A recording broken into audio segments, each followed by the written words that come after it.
잔잔한 울림이었지. 사람 비참하게 만들지 말고 그냥 달았죠. 넌 그걸 알까?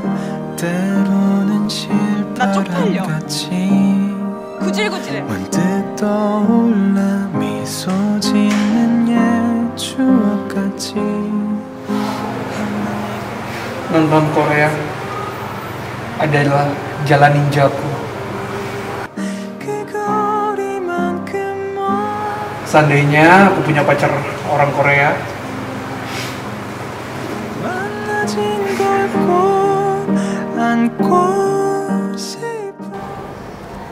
저기요?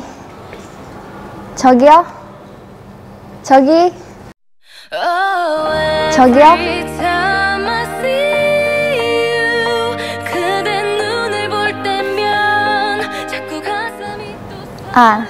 혹시 연구실이 어디 있는 줄 아세요?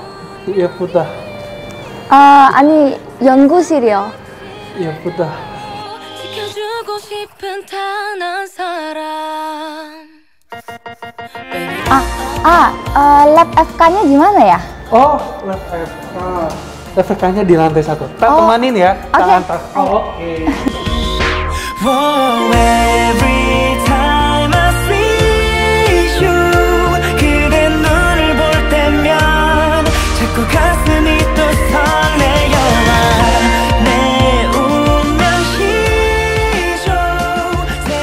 Oke, nah Yujin kan ini masih nunggu kelasnya. Kelasnya masih lama kan? Iya, masih lama. Nah, karena masih lama kita ngobrol-ngobrol sebentar ya. Ayo. Oke, Yujin kan ini dari Korea ya, asalnya keluarga negaraan Korea.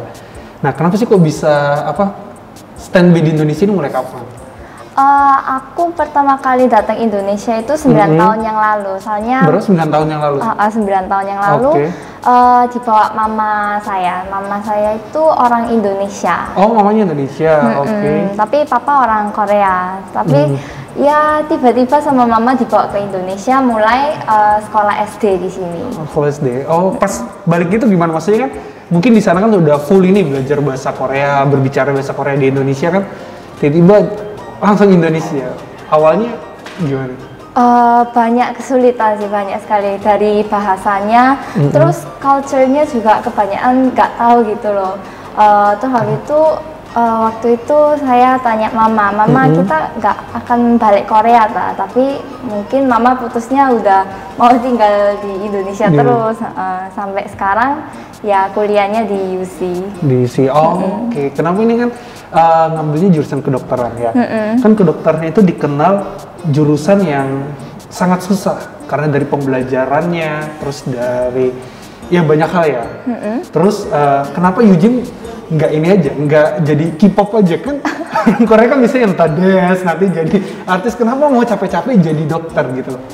Oke, dari dulu mama saya bilang kalau Jaki itu jangan cuma cantik, tapi yang cantik otaknya gitu loh. Jadi, tapi dari dulu juga saya suka belajar sesuatu yang baru, terus banyak keponya lah, kepo. Kenapa biologi kayak tubuh manusia itu bisa keren gini, terus sel-selnya itu saya suka sekali belajar. Terus dari kecil memang punya cita-cita jadi dokter. Jadi, oke. Mama saya juga nyaranin kalau bisa jadi dokter estetika itu keren deh kayaknya. Nah, mulai itu mau masuk kedokteran di UC. UC, oke. Berarti dari keinginan Yujin kecil pengen jadi dokter, terus ada motivasi juga ini dari mamanya. Betul. Udah dari kalau wanita itu nggak hanya dari cantiknya aja, tapi perlu juga smart ya. Iya, betul. Kalian mendengarnya kan?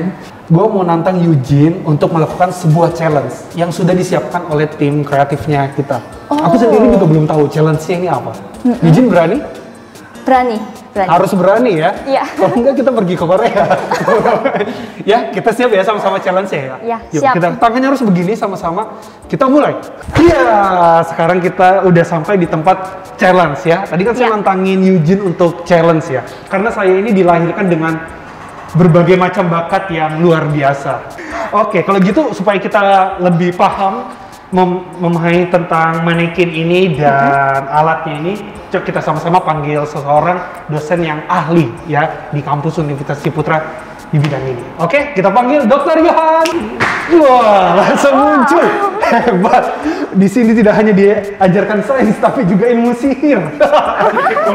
Sedikit goib ya. Jadi ini alat ini adalah manekin untuk belajar seperti disebut Eugene tadi. Khususnya manekin ini untuk belajar bagaimana cara melakukan CPR seperti disebut Eugene tadi ya. CPR. Yaitu singkatannya cardiopulmonary resuscitation. Ya, jadi seandainya misalnya ya di tengah jalan kita menemukan ada orang yang tiba-tiba tergeletak jatuh tidak sadar. Nah, maka kita bisa pertama kita harus memeriksa terlebih dahulu. Kita periksa dulu pasiennya ini tidak sadarnya kenapa. Ya, karena penyebab tidak sadar itu banyak sekali.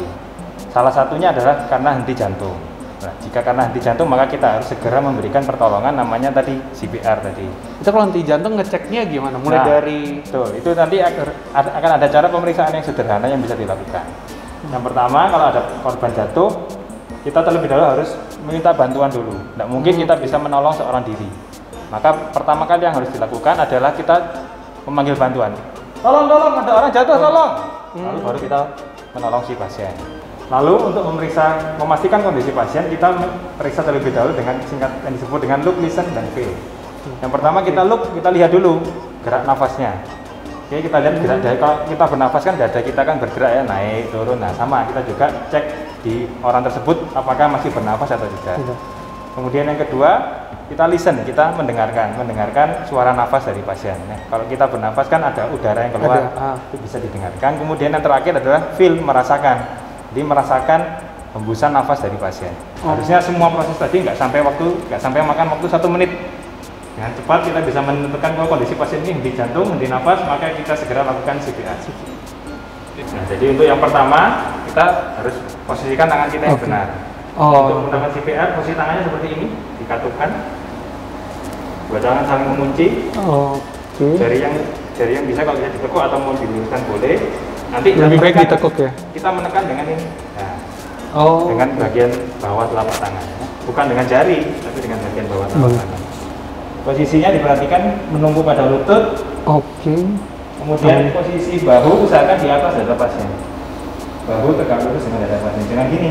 Nah, kalau gini kita mau melakukan CPR, kita berarti menekannya dengan tangan kita. Padahal tangan kita ini tidak kuat. Kalau begini kita menekan dengan berat badan kita. Nah, ini jauh lebih ringan buat kita. Kemudian untuk tekanannya juga, karena ini kan rongga dada ya, banyak tulang rusuk, jadi kita harus hati-hati. Jangan sampai terlalu keras, tapi juga jangan sampai terlalu pelan. Kalau terlalu pelan, maka CPR yang kita lakukan tidak akan efektif. Kemudian keuntungan dengan manekin ini, kita bisa melihat ada indikator di sini. Untuk indikatornya, kalau misalnya kita mijatnya kurang dalam, dia akan berwarna kuning. Kalau kita mijatnya tepat, dia akan berwarna hijau. Kalau mijatnya terlalu keras, berwarna merah ya. Jadi kalau itu bahaya ya kalau terlalu kencang, Dok? Betul, kalau terlalu keras nanti tulang rusuknya bisa patah. Jadi pasiennya jantungnya berdenyut lagi, tapi tulang rusuknya patah semua, ya percuma ya.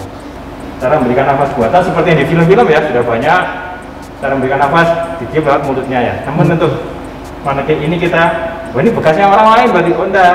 Kalau kita menggunakan ini, ini seperti semacam alas ya. Ada alasnya, kemudian ini berongga, jadi udara kita masih bisa masuk. Tempatkan di mulut pasien. Lalu nanti kita berikan nafasnya. Untuk saat kita memberikan nafas, pastikan kita memberikan nafas bantuannya sampai dada ini sedikit terangkat. Itu berarti tangannya nggak perlu ditekan lagi toh? Ya, jadi kita lakukan pijatan, kemudian kita berikan nafas. Tapi kalau di film-film kan kalau lihat misalnya ada orang lagi terkapar, gini pas dikasih nafas buatan kan biasanya tandanya mereka nggak apa-apa itu, langsung batuk orangnya. Gitu juga bisa. Salah satu reaksinya bukan? Selama saya berpraktek sih nggak pernah ya. Nggak pernah gitu. Berarti itu hanya di dunia perfilman.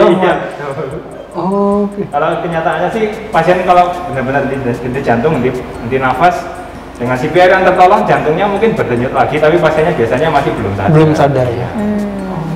Berarti selama ini yang kita nonton di film, kita ditipu. Ada yang sudah pernah nyoba lakukan? Belum. Mungkin Eugene sudah belum juga ya? Belum pernah. Saya coba praktekkan ya. Oh, iya. Siklus dulu ya. Boleh dokter, biar kami juga belajar. Lihat. 1, 2, 3, 4, 5, 6, 7, 8, 9, 10. 1, 2, 3, 4, 5, 6, 7, 8, 9, 10.